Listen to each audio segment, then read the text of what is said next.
Welcome to the April edition of the Friday Forum. Today we have the pleasure to have Steve Litke from the Fraser Basin Council with us. Steve has worked with the Council since 1998 and is the Senior Manager responsible for the Council's Watersheds and Water Resources Program. Steve and the Council are currently facilitating a collaborative initiative to develop a Lower Mainland flood management strategy to reduce flood vulnerability and improve resilience in relation to river and coastal flood hazards. Steve has coordinated and facilitated interjurisdictional committees, delivered communication and public education materials, and managed policy reviews and technical projects, including flood mapping and modeling. If you have questions for Steve during the presentation, we invite you to write them down into the question box, and I will make sure to ask your questions to Steve at the end of his presentation. So with that, I'll pass it over to Steve. All right, thanks very much, Sophie. I really appreciate that, and thanks everyone for participating in the webinar. It's a pleasure to be with you this morning or this afternoon, depending on where you are in the country. So as Sophie said, I'll be talking a bit about some of the work that we've been doing to facilitate a Lower Mainland flood management strategy.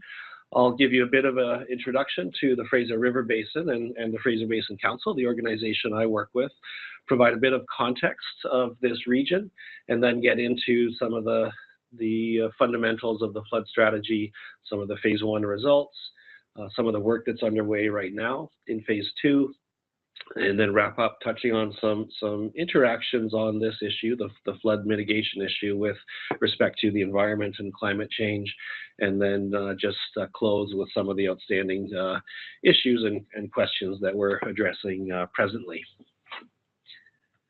So first, the Fraser River Basin is the largest river on Canada's west coast. The river basin covers about a quarter of the landmass of the province of BC, starting in the Rocky Mountain Trench and then entering the Salish Sea in the Vancouver and Richmond area. And this map illustrates the Fraser Basin and where that is in British Columbia.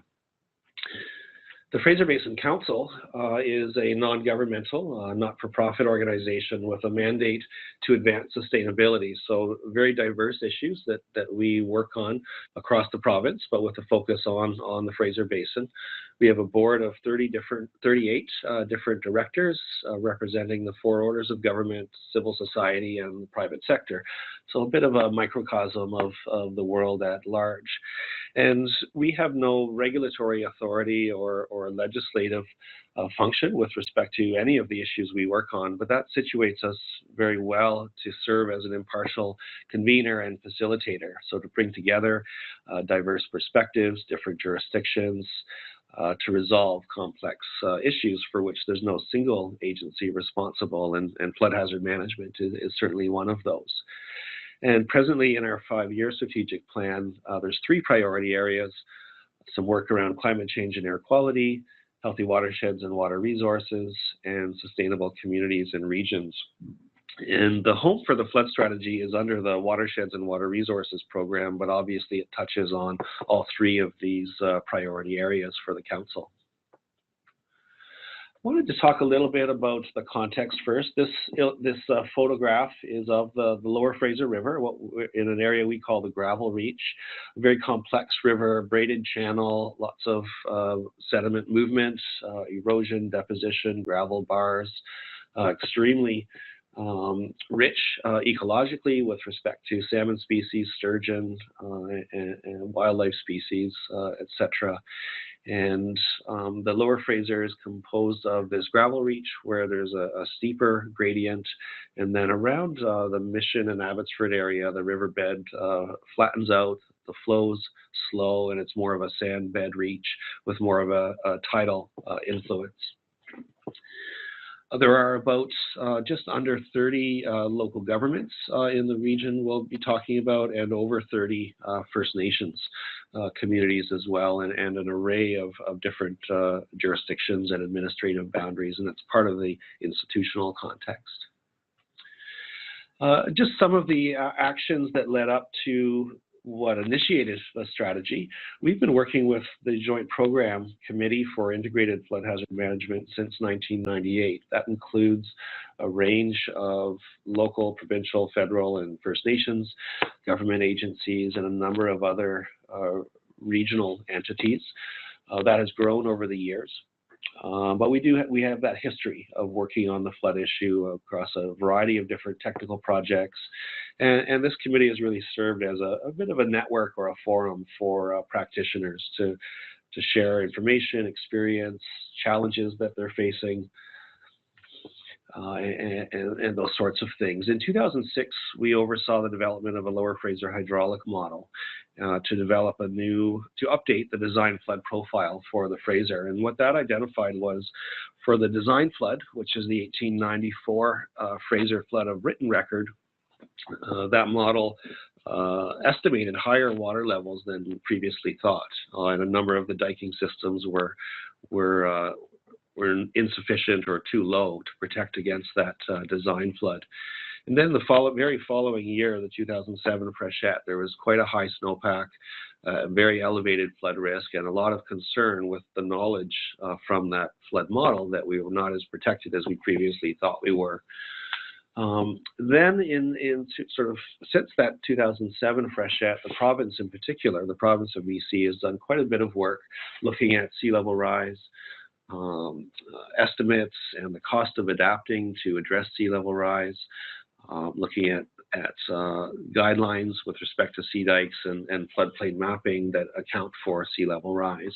And that 2012 cost of adaptation report estimated almost a $10 billion price tag to address flood-related risks associated with sea level rise.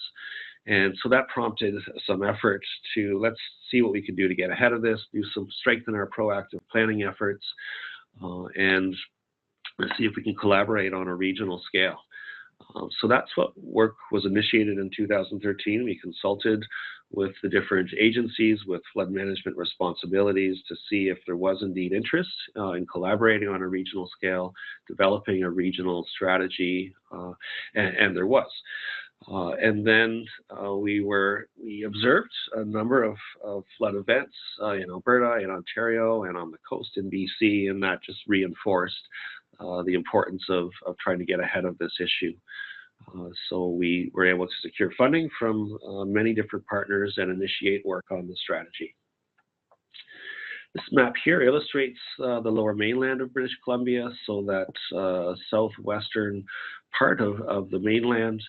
And it shows some of the communities ranging from Hope in the east to Vancouver and Richmond in the west. Our region goes south to the US border with the community of White Rock and north to Squamish. And we're focused primarily on two large flood events, the Fraser River freshet, the spring snowmelt, and then also coastal storm surges, which occur more typically in the winter, both of which could have regionally significant impacts. The Fraser River spring flood is a function of the amount of water in the snowpack, especially in the upper part of the basin, the upper Fraser and Chaco regions. And then if the weather conditions lead to a rapid snowmelt, and if there's rain during the freshet, those are kind of the three primary conditions that lead to large flood flows on the Fraser. For the coastal floods in the winter, it's really a combination of storm surge during low pressure systems, coinciding with high tides, and then of course the additional effects of high winds and waves. Those are kind of some of the elements of the coastal flood. And climate change is currently projected to increase the magnitude and frequency of both Fraser River flooding and coastal flooding. And that climate change piece is certainly pretty fundamental to the regional strategy. A little bit on that climate change piece. So some of the numbers that we're working with based on work undertaken by the province is a prediction or projection of a 0.5 meter rise in sea level by 2015, 1 meter by the year 2100, 2 meters by the year 2200. These numbers will be wrong. The rates of change and our understanding of those will evolve, but we felt it was important to start with some numbers to initiate some longer-term planning. Climate change also expected to increase the intensity and frequency of storm surges, although we haven't quantified or modeled that just yet. With respect to the Fraser River Basin and hydrology, climate change is expected to reduce the snowpack, but increase an earlier snowmelt, increase the rate of snowmelt, and there's an increased likelihood of rainfall during the spring flood. So we do also, despite that decreasing snowpack projected to year 2100, we do anticipate larger and more frequent floods on the Fraser. This region is also vulnerable to extreme rainfall events, atmospheric rivers, as well as tsunami, debris flows in smaller mountainside streams, those sorts of things, and climate change will affect those events. But we're really focusing on the Fraser River and coastal storm surges. So I want to shift now and talk a little bit more about the flood management strategy. This is an air photo or a satellite image of the lower mainland, and you can see the plume of the Fraser discharging sediment into the Strait of Georgia or the Sailor's Sea. The purpose of the flood strategy is to reduce flood vulnerability from those floods that I previously mentioned, including consideration of climate change, and also increase resilience for communities and infrastructure along the lower Fraser and the South Coast.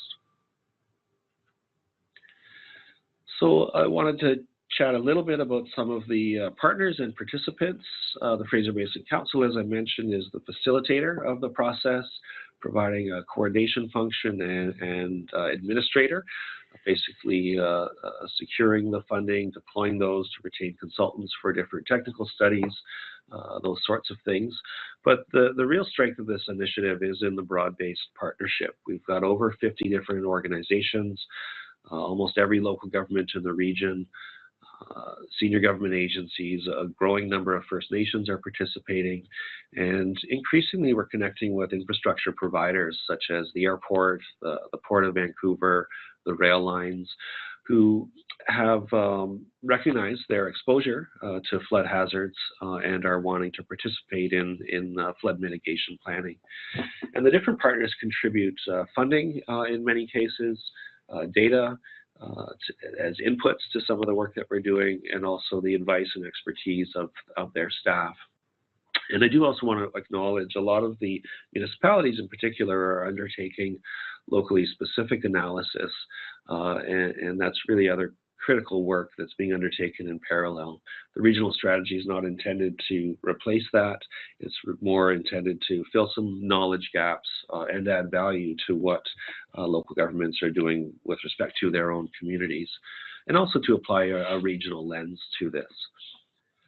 I'm not going to go through all of these, but just an illustration of some of the partners, some of the provincial agencies, some of those other regional interests that are participating.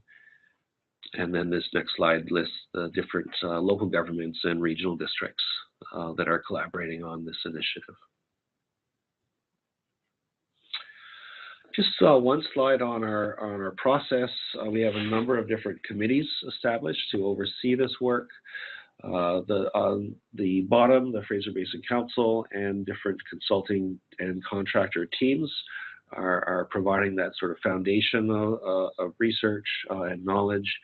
And then we rely on a mix of technical advisory committees, an environmental advisory committee, and we'll soon be establishing a communications committee to work on different pieces of the strategy. So for example, a project I'll get into in a little bit is a hydraulic model of the river and the floodplain, and we've established a technical committee to provide oversight on that, to provide guidance to the consultants to ensure that the outputs, the deliverables are going to be of highest use for those end users. The Joint Program Committee is a larger committee. That's one where each of the 50+ organizations participate, and that group meets about 3 times a year and provides input on all of the different projects and initiatives that are part of the strategy to bring in those diverse perspectives. The smaller advisory committees meet more frequently and include smaller groups that are a bit more engaged on the different elements that we're working on. We're also about to establish a leadership committee, and the intent of that is to engage leaders that are closer to decision making to provide that strategic level advice in terms of what's likely to stick as we're formulating recommendations, whether it's regarding priorities or recommended options or funding and cost sharing arrangements. We want to make sure that we supplement the knowledge and expertise of technical staff and practitioners and frontline staff with those that are closer to the decision-making processes that would be associated with implementing the strategy. A little bit about why are we taking a regional and collaborative approach. Really the end game here is if we're able to reach a consensus across the region, that will make a really compelling case for action and should help secure the resources necessary for implementation from senior levels of government. A lot of the solutions are beyond the ability of a single municipality to pay, and so we really think that consensus and that compelling case is kind of a key piece here.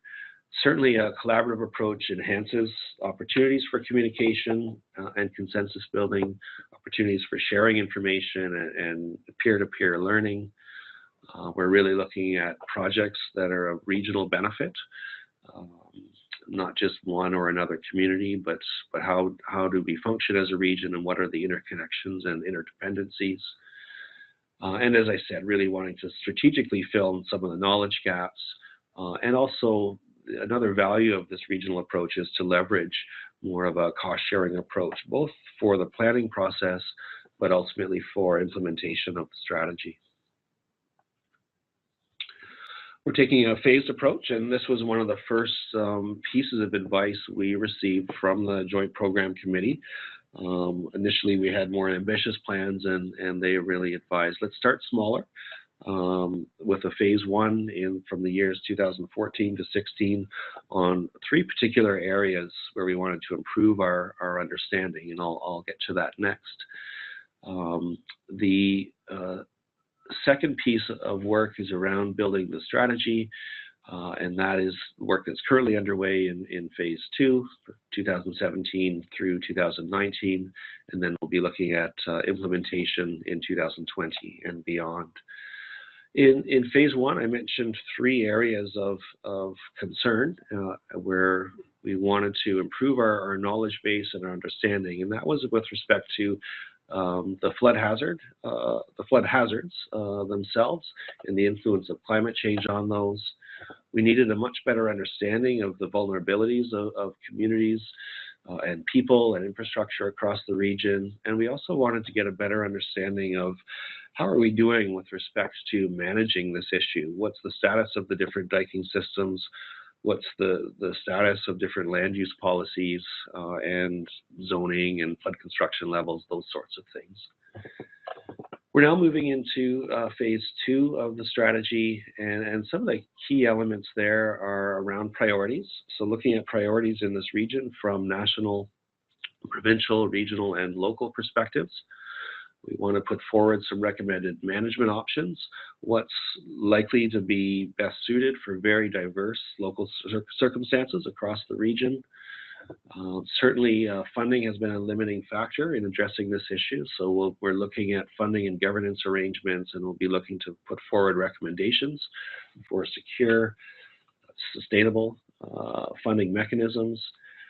And the approach that we're taking is really 2 parallel tracks. One is around technical analysis, modeling, mapping, geotechnical investigations, and the other is more of a process of engagement and dialogue and consultation, so we can learn from diverse perspectives and build a strategy that works for all and one that is based on consensus, and then implementation.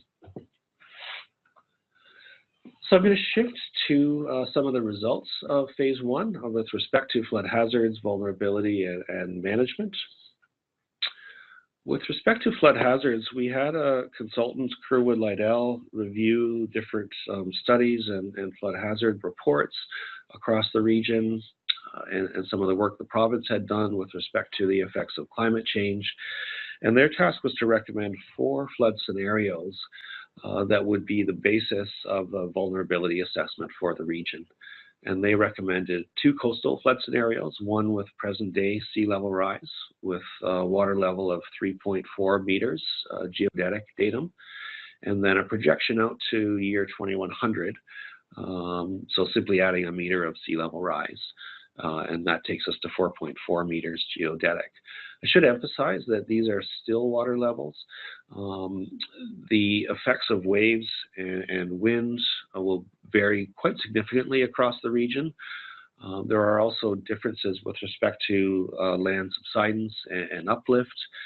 But for the purposes of a regional vulnerability assessment, we just wanted to apply one universal number for coastal flooding in year 2100, so it's just that still water component. And more detailed analysis is required locally to better understand how wind and wave and shoreline geometry would affect water levels during coastal floods, and then also to look at that relative sea level rise with respect to land subsidence and uplift. With respect to the Fraser River, 2 scenarios were also recommended. The present-day design flood, which is that 1894 flood of written record, and that included or involved a peak flow of 17,000 cubic meters per second at the community of Hope. And then the recommended projection for year 2100 was accounting for moderate climate change effects on Fraser Basin hydrology and an equivalent to that flood of record. And there's the current projections, and as I said, the science will evolve over time, but the current projections are for an increase in peak flow up to almost 20,000 cubic meters per second. So a lot of water flowing through out of the Fraser Canyon into the Fraser Valley to deal with. So that was the flood hazard study, and then these scenarios A, B, C, and D were the basis for a vulnerability assessment. This map here illustrates the 2 coastal scenarios, the dark blue representing present day sea level, and then the light blue representing additional extensive flooding as a result of 1 meter of sea level rise. It was fairly simplistic approaches to modeling these coastal scenarios. It did not account for the tide cycle. It assumed that there were no dikes in place. So basically extending the ocean water level across the landscape until it touches high ground. In reality, it would be a different situation, and that's something that we want to do some more detailed modeling in the future. On the Fraser, similarly, the dark blue illustrates that present-day design flood, and the light blue is additional inundation as a result of the effects of moderate effects of climate change.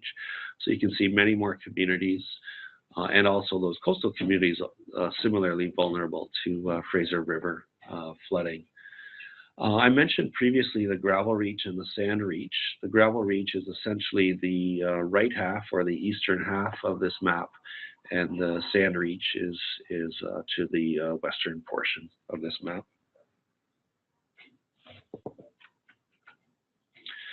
So the vulnerability assessment was then taking those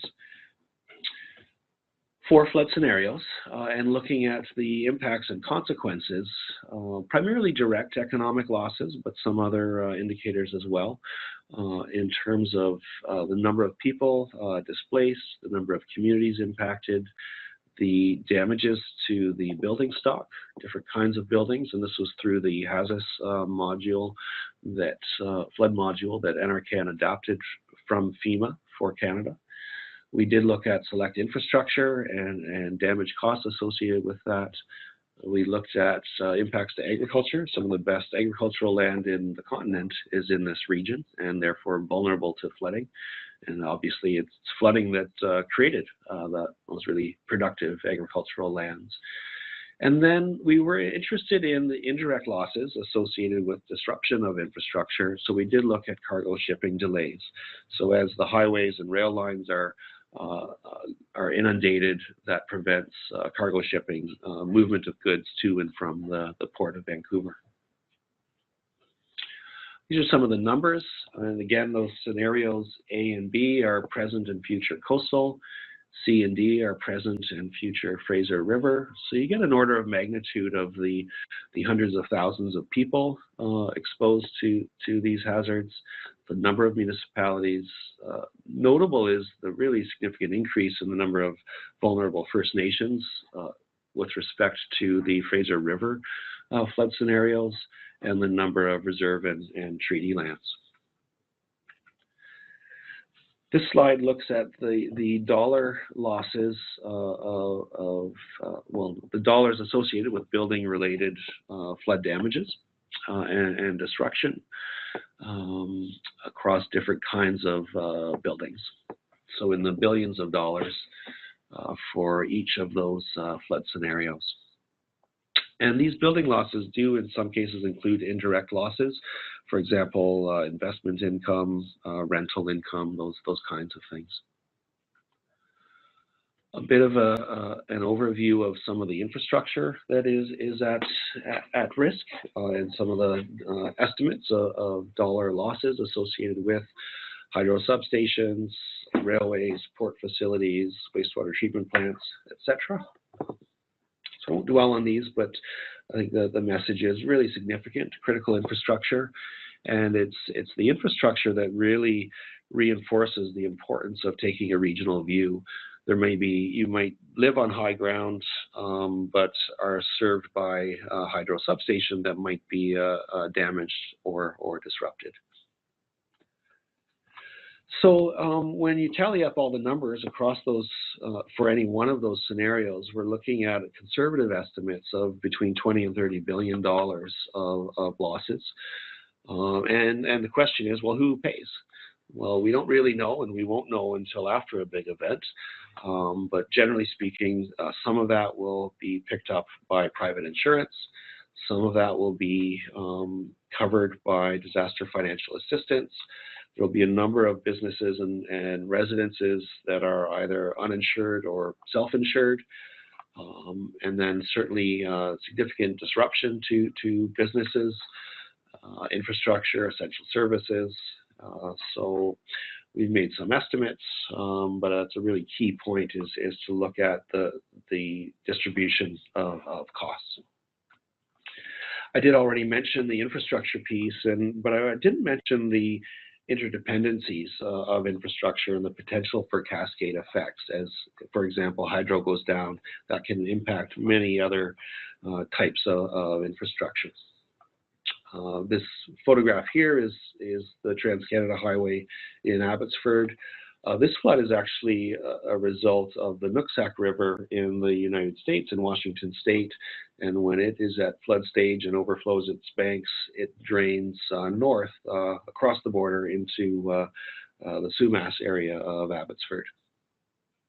I want to show a couple examples of some of the flood mapping that was done as part of the vulnerability assessment. This is a zoom in of the Chilliwack area. The green lines illustrate First Nations reserves, and the different colored polygons reflect different kinds of infrastructure and critical facilities, such as emergency operations centers. So we have a better understanding now of which of those critical facilities are within inundation areas or potential inundation areas, and which are outside. So for example, some of the First Nations have talked about coordinating emergency preparedness and emergency response. And in this case, Chiacton First Nation, which is at the bottom and on higher ground, might serve as a good evacuation area for some of the First Nations that are closer to the river and in the floodplain. This is a close-up of Annacis Island. Also, just to zoom in and show some of the yellow squares are hydro substations, And the color coding here, the dark blue these are coastal scenarios. The dark blue is present day sea level during a 1 in 500 storm surge, and the light blue is additional inundation associated with a meter of sea level rise. So while this information was developed to understand vulnerability, to make a case for preventative approaches, you can see how this information will also be useful for emergency management, emergency planning. And in addition to the flood extent mapping, flood depth mapping was also undertaken for the vulnerability assessment. And you can, I don't know how legible it is on your screens, but the darker blue is deeper floodwaters, yellow is more shallow floodwaters. The third project in phase 1 was to look at assessing all of the dikes, registered dikes in the lower mainland. There are 74, representing about 500 kilometers. And the different dikes, it was a desktop exercise. We didn't have the budget to go out in the field and assess them and really look closely at the foundation soils and all of that. But based on existing studies and reports, these different aspects of dike integrity and performance were investigated. The upshot of this work is that the vast majority of dikes assessed in the lower mainland are vulnerable to failure by overtopping, both in terms of the lower Fraser design event, as well as the larger flows associated with climate change. And only 4% of the dike segments meet current provincial standards in terms of the crest elevation, including 0.6 meters of freeboard. The rest would either be overtopped or there would be some loss of that freeboard, which would make them more vulnerable to dike failure. When all those different criteria were summed up, scores or ratings were assigned to the dikes. The majority were in that range of poor to fair. Almost 1/5 were in the range of unacceptable to poor in terms of meeting good performance standards. 13% were fair to good. And there's two main reasons for this. The design flood profile was updated after the dikes were constructed or reconstructed in the 70s and 80s. So the flood profile increased, and we haven't caught up in terms of elevating the dike crests. And the seismic vulnerability guidelines were also implemented in the 2000s, and the dikes were never built to be seismically resilient. So we're needing to look at that as well. Most of them did not score well, or there was a lack of information with respect to seismic vulnerability. So I'm going to turn now to phase 2, some of the work that is underway right now and some of the key components. The First Nations engagement and participation was quite limited in phase 1, so we've really tried to increase our outreach efforts, connect with First Nations, learn more about their interests and how title and rights fits into this, how there can be some collaboration between neighboring First Nations and non-First Nations communities, those sorts of things. We've been working on a vision document that outlines what we're trying to achieve through this strategy and the kinds of things that are important to mitigate the effects of flooding, and put forward some principles in terms of regional collaboration and consensus-based decision making. There's a project funded through the National Disaster Mitigation Program to develop a two-dimensional hydraulic model of the river and floodplain areas and to do some more detailed modeling and mapping. We're taking a closer look at the environment and interactions between the flood hazard and flood mitigation approaches and how that can either benefit or adversely impact the natural environment. I mentioned the seismic resiliency piece, looking at regional priorities, evaluating flood mitigation options, and then also looking at funding and decision-making models. This might be implemented through the status quo, but we want to look at some more innovative approaches and some dedicated long-term funding to support implementation of the strategy. So I'm not going to touch on all of those elements, but a few of them, some examples of our efforts to increase First Nations participation. We've been meeting individually with First Nations. We've held a couple of workshops to have some interaction and dialogue with multiple First Nations. First Nations are participating on a number of those committees that I outlined previously. And we're also looking at sub-regional gatherings. So, for example, we met with 3 neighboring First Nations to explore their interests collectively to see if there might be some solutions that make sense for those communities. And we are also looking, First Nations have confirmed participation on the leadership committee for elected leaders will participate on that committee.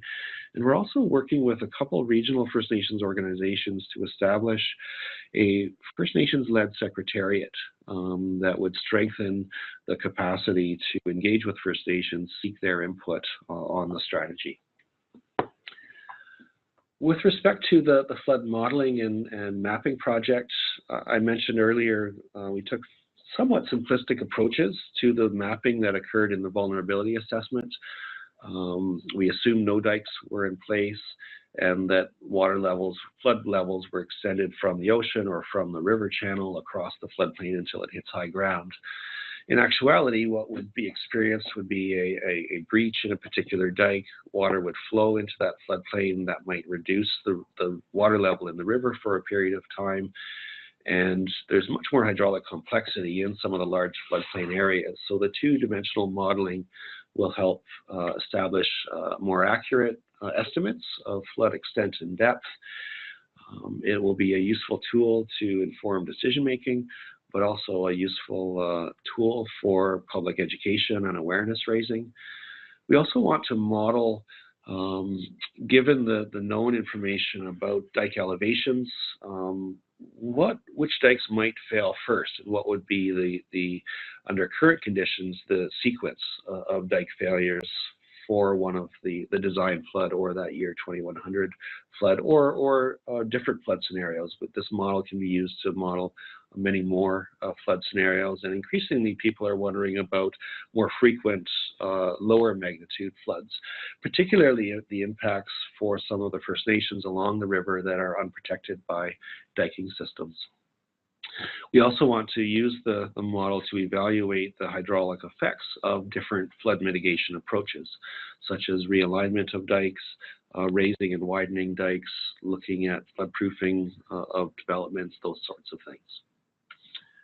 And I've just got this illustration. This isn't part of the strategy. This is a map that was developed over 10 years ago for the Kent-Agassiz community, and it illustrates the additional detail that comes with simulating a dike breach. So this is the community of Kent. Hopefully you can see my cursor. The Fraser River is along the bottom of this slide.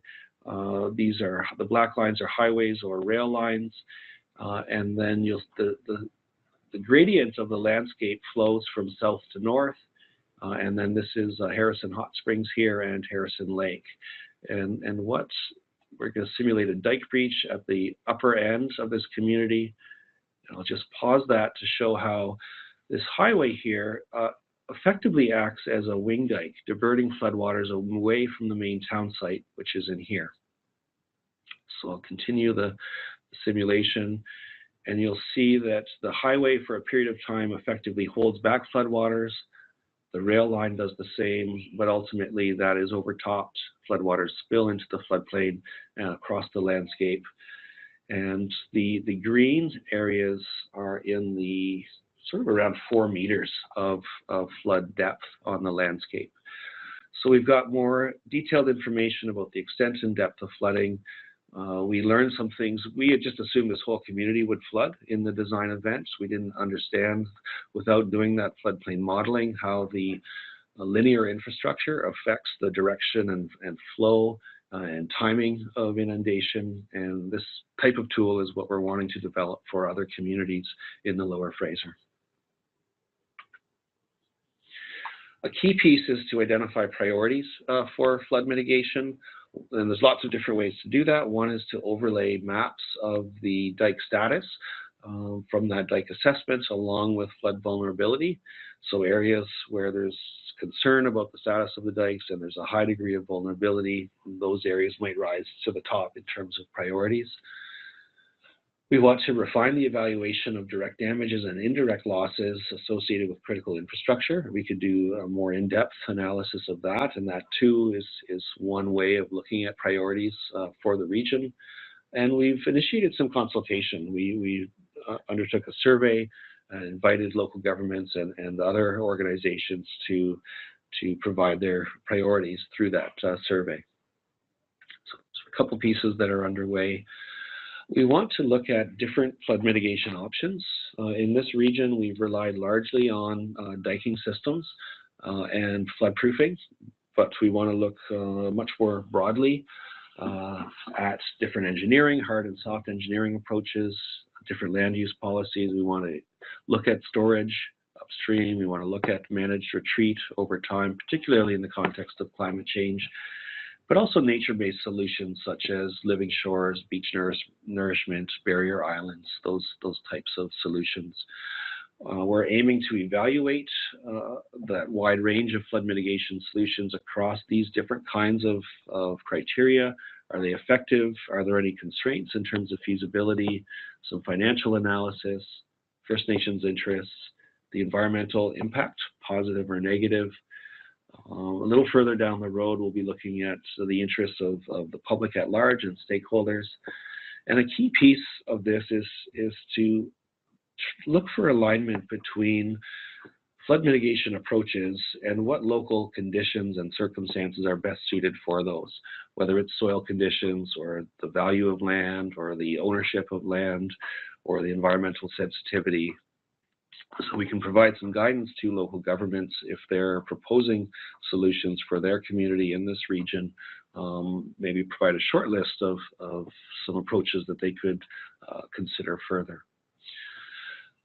Funding and financial arrangements. We're working on a piece, a discussion paper right now looking at past programs, but also current programs in other jurisdictions to learn from those and what would be applicable in this region.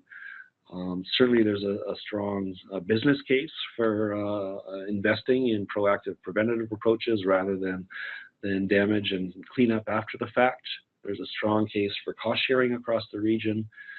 And we're looking at a mix of accessing current programs like the NDMP for near-term actions while looking to establish a larger and new program to advance the bigger picture and longer time horizons. And we are exploring opportunities to engage with the private sector and industry and infrastructure in one or more cost-sharing arrangements. Just very briefly, I'll be wrapping up shortly, a little bit on the environment. Obviously, flood hazards and flood mitigation approaches can have significant impacts on the natural environment. We've established an advisory committee. We're collating best available information in terms of the environmental values across the region, particularly in the river corridor and riparian areas, but also that connectivity with streams and tributaries in the floodplain. We're looking at research on environmentally sensitive approaches to flood mitigation, and also working to clarify the understanding about the environmental regulatory review and approval process to help project proponents anticipate the kinds of environmental issues they would need to address in putting forward flood mitigation projects. A little bit about climate change. As I mentioned already, climate change is expected to increase the magnitude and frequency of both Fraser River and coastal flooding. I mentioned already our current diking system and floodplain management practices were not designed with climate change in mind. Those are kind of legacies of the 1970s and 1980s. But there is increasing attention to the issue of climate change and the influence on flood hazards. I mentioned the province has done quite a bit of work and developed a number of guidance documents, which have been quite helpful for local governments and very informative for this regional strategy. And one piece I'll mention in particular, if you're interested in the climate effects on Fraser River water levels, this report simulating the effects of sea level rise and climate change on Fraser River flood scenarios. That modeled 140 different flood scenarios, different return periods, different degrees of sea level rise, different effects of climate change on hydrology. So we've got a bit of a library of flood scenarios to work with.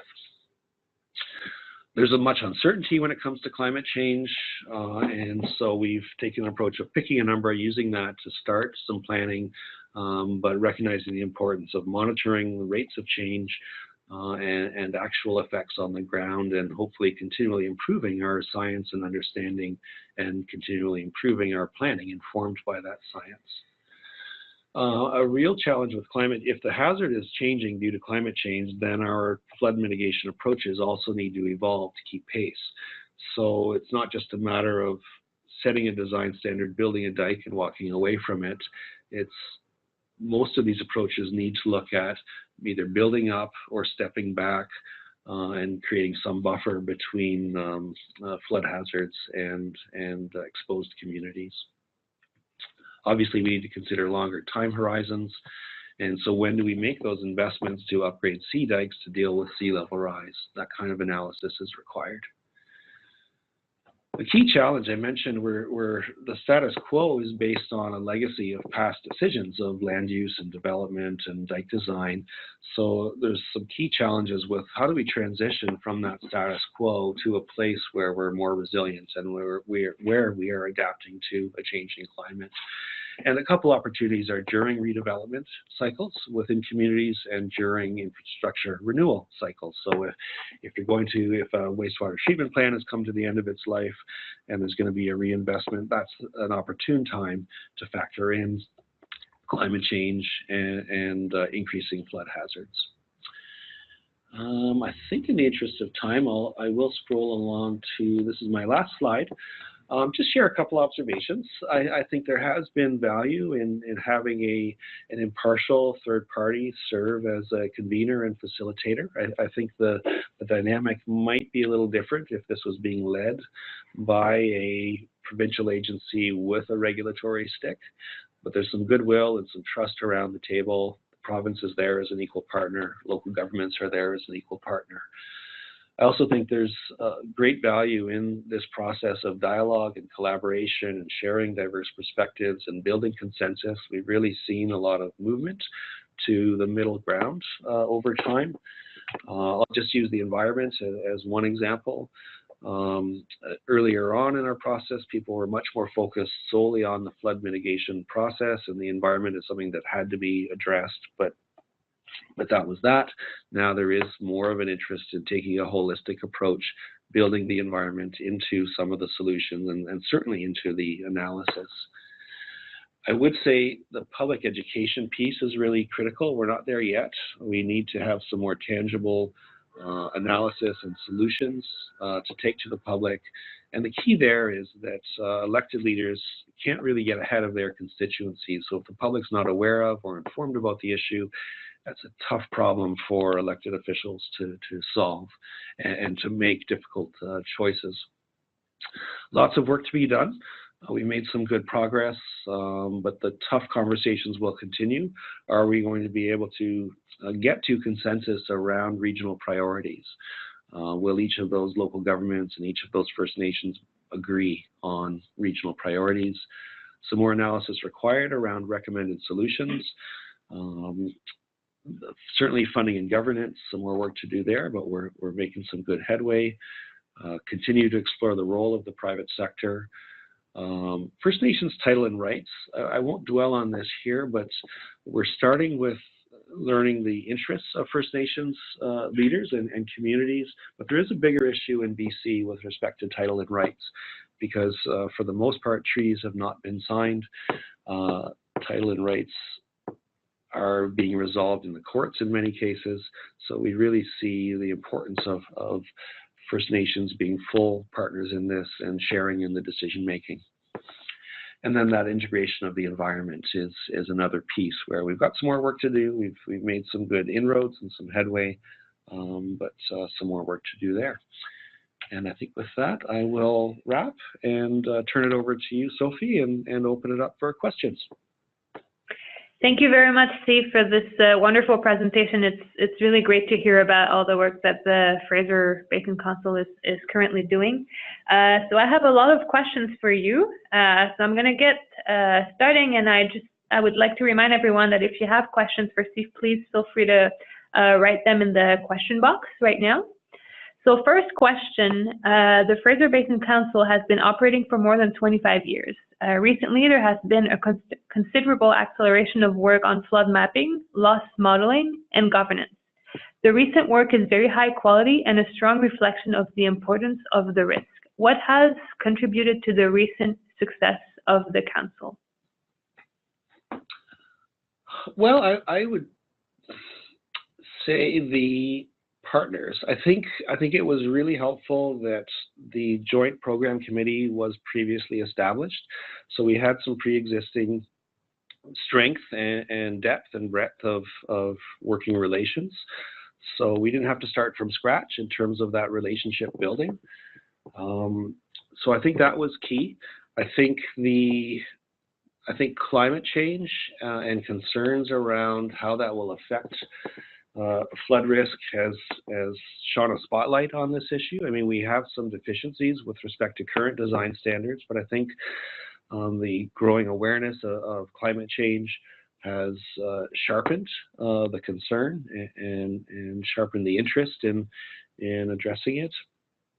I think those are a couple of key pieces. I think, nationally, the 2013 floods in Alberta and Ontario, and the work of the federal government and the work of the Insurance Bureau of Canada and ICLR has really helped accelerate some of this nationally, and I think that has had a contributing effect in this region as well. Those are a few top of mind things. Great, thank you. Another question on the line specifically related to flood models. So you indicated that the flood models that you use for now were fairly simplistic in nature and not considering certain aspects. So the person is asking, with the progressions in computing capabilities, for example, quantum computers, has any consideration been given to development of more complex modeling? Yeah, I don't know about quantum computers. That's not my area, but the vulnerability assessment essentially just mapped what land was below the water level in the ocean or in the river. So there wasn't really modeling involved there.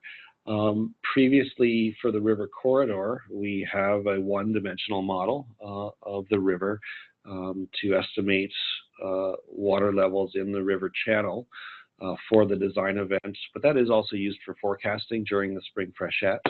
And moving now to a two-dimensional model that can simulate dike breaches. It includes the floodplain parts of the region, and we'll have some insights in terms of flow velocities, and we'll have some insights in terms of the effects of linear infrastructure in particular, dikes and highways and rail lines, and how that will affect the propagation of flooding in floodplain areas. So I think all of those things will really add value and improve our understanding and the accuracy of those estimates going forward.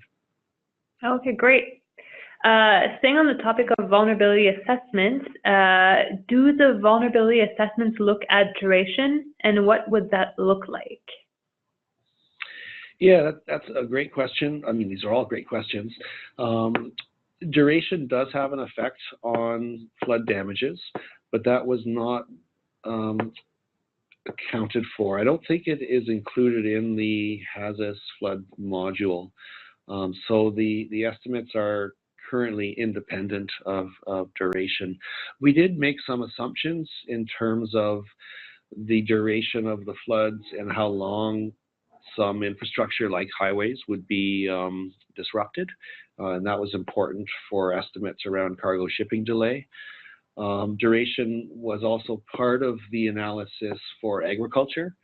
So, for example, I forget if it's a 2-week or a 3-week threshold, but the impacts to agriculture are really jumped significantly in either that 2 or 3-week duration. So that was, I think we used 4 weeks for the Fraser River flood scenarios and 4 days for the coastal scenarios. So there was some consideration of flood duration in that part of the analysis. Okay, thank you. We have another question. You talked a lot about dikes being one of the major protection method used in BC, and you indicated that 71% of dikes assessed were vulnerable to overtopping. First of all, was this based on a 1 in 500 year event?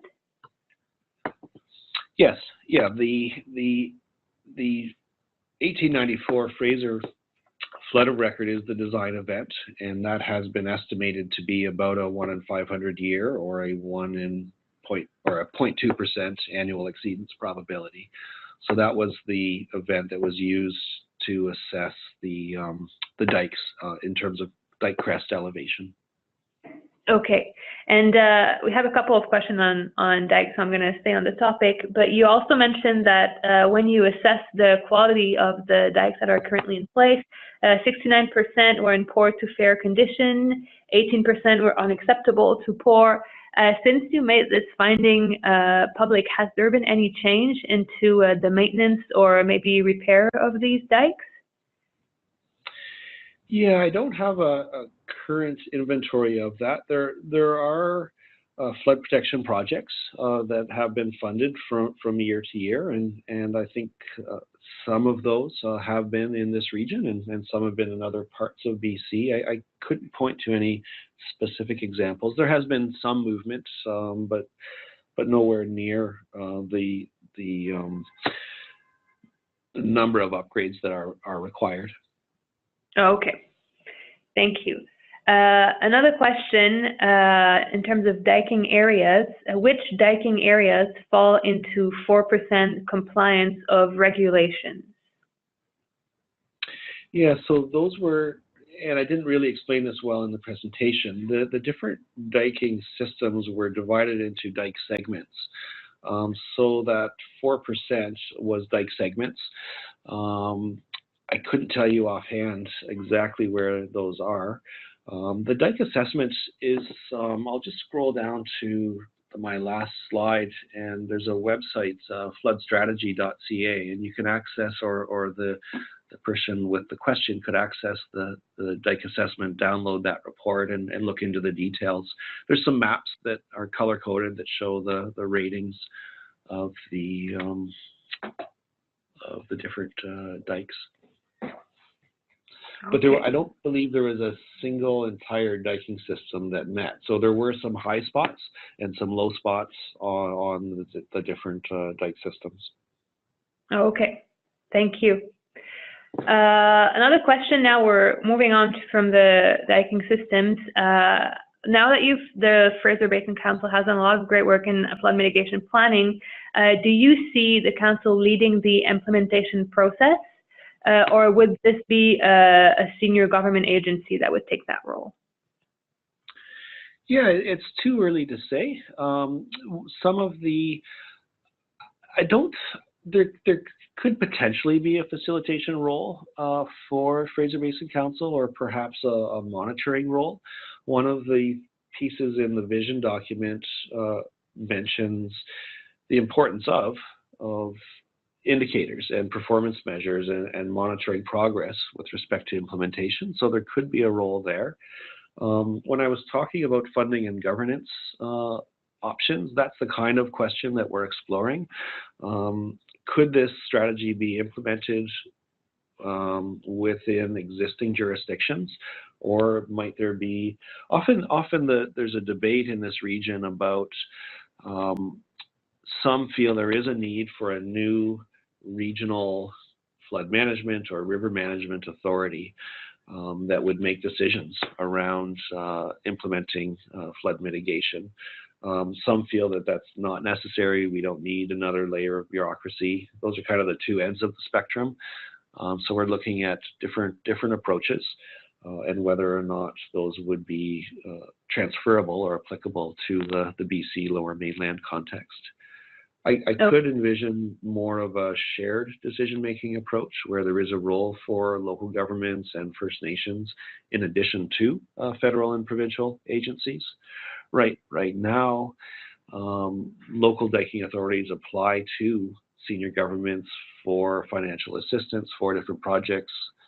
Some are approved, some aren't. They're competing with one another. So I think a model that that may emerge through this is more of a shared decision-making function. But it's too early to say. We've got some more work to do there. And I think that'll be a key piece of discussion for the leadership committee. Oh, okay, thank you. Now we have another question. Where in Canada or elsewhere in the world is there flood damage reduction underway on a scale comparable to what is needed in the Fraser Basin? And and also what should we learn from these efforts, if any other are comparable? Yeah, I don't really know. I mean, I know of some examples. I don't know how comparable they are. Obviously, they're doing lots of work in the Netherlands. That's on a completely different scale, much bigger and ambitious in terms of the scale and magnitude of engineering and the budgets associated with that. I know of there's some work underway in New York following Superstorm Sandy. I know at the mouth of the Don River, there's some work to look at some more localized flooding in that case, and also looking at environmental interactions. There's quite a bit of work in the UK as well. I just haven't thought through how comparable they are. To my knowledge, this might be the only one in Canada at this kind of a regional scale, although you could point to conservation authorities. I think those are in Ontario. Those are a great model of regional collaboration, some of which are inclusive of flood mitigation.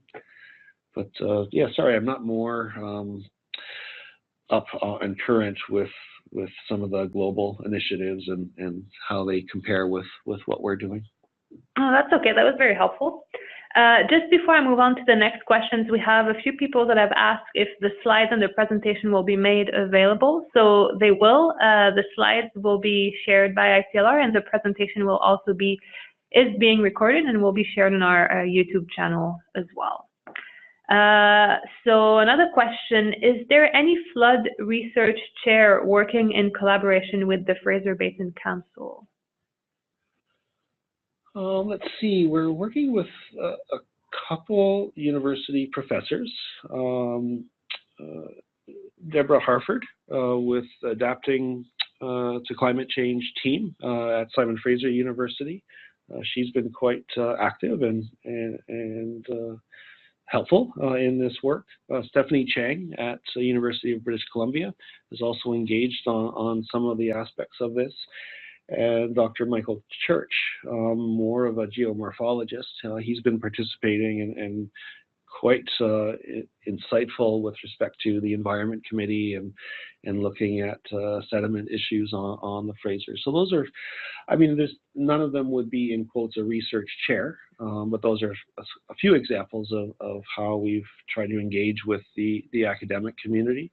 We did also have, there's an organization in British Columbia called PICS, the Pacific Institute for Climate Solutions. And last year they provided an internship grant to retain a grad student to do some work that's part of this initiative. So we very much value those academic perspectives and capacities to help inform this work. Okay. That's great. You talked earlier about different types of flood damage, risk reduction, and engineered flood defense and things like that. in your opinion, what mix should be involved in flood damage reduction between engineered flood defense and green measures? And it could also be things prohibiting new development or away from the coast and things like that. What in your opinion would be the right balance to follow moving forward? Yeah, well, I'll gravitate to the word mix. I think that was something I neglected to mention, but we anticipate that there will be no single solution for any community, and certainly not for the region. So when we're looking at evaluating the strengths and limitations of different flood mitigation approaches, we also want to look at combinations of solutions. I think in some cases there probably are areas where the existing pattern of settlement and development and the value of those assets and the regional significance of the infrastructure, that's also significant. We probably will have to hold the line, upgrade existing diking systems to protect those assets that have been built historically in flood-prone areas. I think there's a strong case to not increase the vulnerability through future development and land use decisions. So hopefully on a regional scale, we can guide growth and development away from flood-prone areas and out of areas anticipated to be affected by sea level rise. One of the communities is going through their own local coastal adaptation process, and they're beginning to have conversations at the political level and with the public and communities about managed retreat. And we will be putting forward a backgrounder, kind of an overview of some of these different options later in the spring to raise awareness about some of these different approaches and how they could work in different communities. So, I mean, we are advocates for sustainability, and in the flood world, I think that means integrated approaches to flood management. So some combination of engineering, floodplain management, and nature-based solutions will probably be the right mix in many cases. Great. In the future, what would you say, what type of assistance would the council need to advance flood damage reduction in British Columbia? What kind of assistance? If any, what sort of assistance, what could help the council with their effort to advance flood damage risk reduction? Yeah, I don't know if it's a system, but I think some of the elements that are necessary is, and I'm kind of restating some things in the presentation, but if there's a well-informed and aware public, then that sets the stage for decision makers and elected officials to address this problem. I think historically there's been a deficiency in terms of financial resources.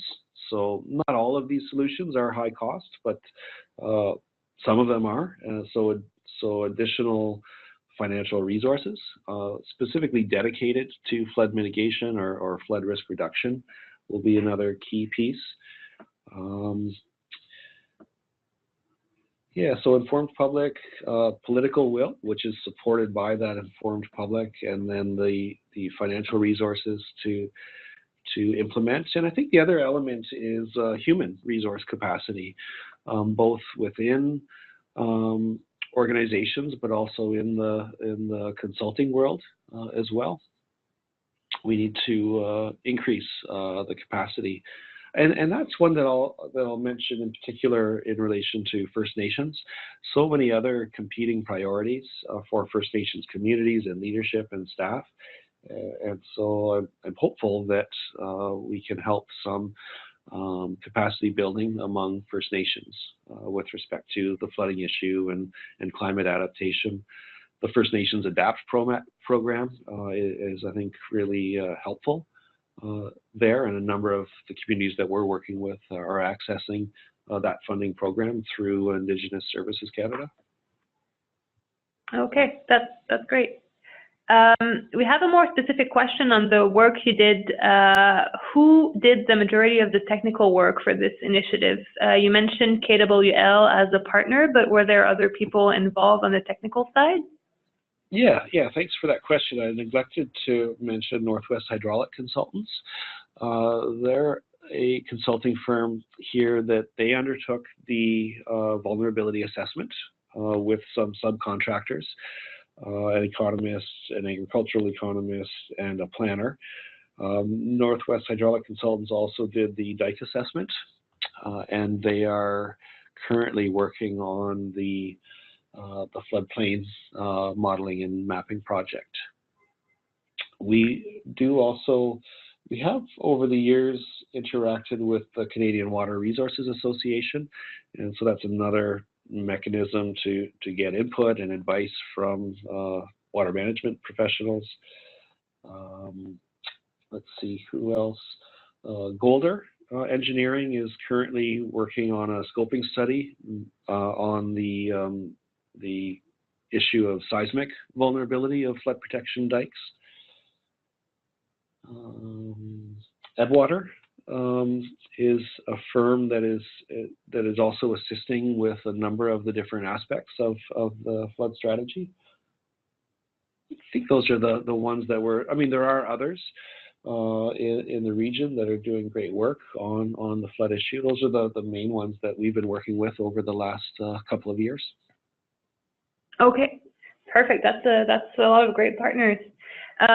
Before I move on to the next question, I have maybe 3 other questions. So I invite anyone else that have other questions to ask them online at this time.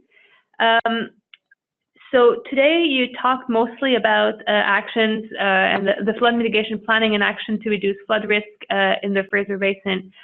What share of the Council's overall work deals with flood as opposed to the other priority areas that you mentioned earlier in the presentation? Yeah, good question. I don't really have a number. I would say there are 2 of us that are working full time on this. So if you sort of measured that by sort of staff allocation, I guess there's 2.5, but then there are also consultants. In terms of budget, it would be probably between. I'm sorry, my brain's having a hard time calculating the numbers. It's okay. It's probably represents maybe a quarter of our annual budget. Okay. That's but great. It wouldn't be a quarter of our staff allocations. That's kind of the crux of what I'm struggling with. It's a significant initiative for sure. Cool. We have one more general question. I think someone was interested in seeing again, you had a slide that showed the number of communities that will be impacted by a potential flood. If you could go back to that and maybe elaborate a little bit more on how and which communities might be affected. Yeah, so this slide shows the numbers of communities, but maybe what I'll do is turn to the map. Yeah, so I'll just quickly go through them. We've got Hope, where the river exits the canyon into the Fraser Valley. This is the Kent-Agassiz area.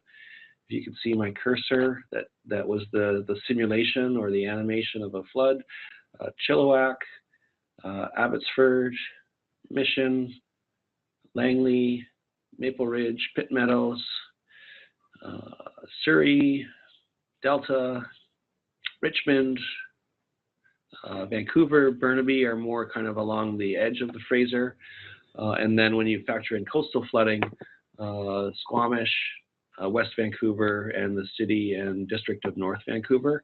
And there's some smaller communities. Bowen Island is participating. The village of Lions Bay has a coastal flood interest. So those are, and there's a number of rural areas that are within a regional district, but not within a municipality. And then there's some along here, Port Coquitlam, New Westminster.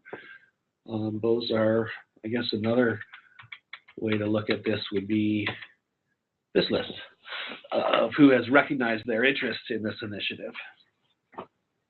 So hopefully that answers the questions. Yeah, I think so. That's very helpful. And I have one final question for Steve before we move to a close. Unless anyone has any final questions, please write them online. Should we be placing any accuracy with existing government published flood and diking maps for the Lower Fraser? Yes. I'm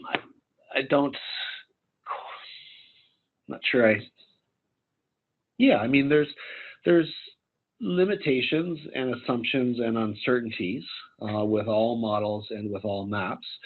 So I think it's important to be transparent about that.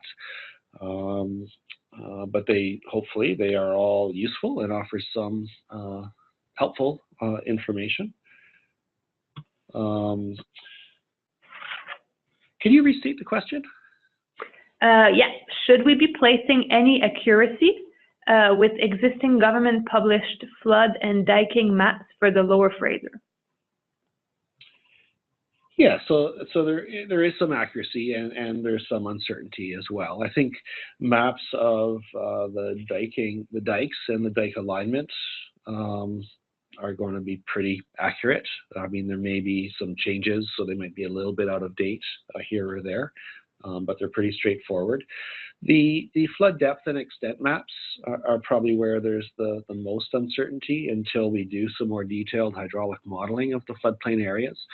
So some of the provincial maps are based on, it's a combination of a sort of a basic assessment of topography, some observed water levels during 1894 and the 1948 flood. So yeah, I guess there is some accuracy and there is some uncertainty and probably some sources of error. But until we have that more detailed hydraulic modeling undertaken, for the most part, it's the best of what we've got. Perfect. Thanks, Steve. This was very helpful. So I don't have any further questions for you. Do you have any last thoughts that you'd like to share with the audience? Not really. I mean, I hope you appreciate the complexity of what we're doing and the different elements and how the engineering and the environment and our participation with First Nations are all coming together. I think we've made some incremental steps forward and some incremental successes. There is some more work to do, so time will tell whether or not we're able to get to a fully consensus-based strategy that's fully resourced. As I mentioned in the closing slide, there's going to be some bumpy conversations ahead, and we'll just keep doing our best to facilitate that, and hopefully we can get ahead of this issue. People are starting to take a closer look at the snowpack presently, and there are some elevated snowpack conditions in parts of the Fraser, and so it is an ongoing concern. There is some urgency, but we're also trying to take our time and do our homework and provide some thoughtful analysis, so we're making smart decisions and wise choices in the future. So maybe I'll leave it at that. Perfect. Thank you so much, Steve. Thanks for the presentation, but also for the excellent work that you're doing with the council. And I'm not the only one that enjoyed the presentation. We have several people on the line that would like to thank you as well for this fantastic presentation.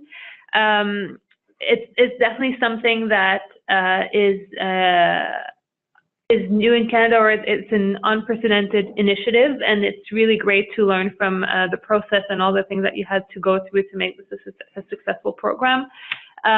So thanks again for all of this, and look forward to see how next steps unfold. Before I move this to a close, I would like to let everyone on the line know that we have our 2 annual forecasts coming soon. So our 2018 wildfire forecast will take place on May 16th, and our 2018 hurricane forecast will take place on May 31st. So if you're interested, please mark these dates in your agenda. Again, thank you very much, Steve, and we hope to hear from you soon regarding next steps with this project. Yeah, well, thank you very much for the opportunity, and thanks to ICLR for the great work that you do. Look forward to staying in touch. Thank you, and have a great afternoon or rest of the day, wherever you are, everyone on the line, and we look forward to the next webinar with you. Thank you. Thanks, everyone. Bye now.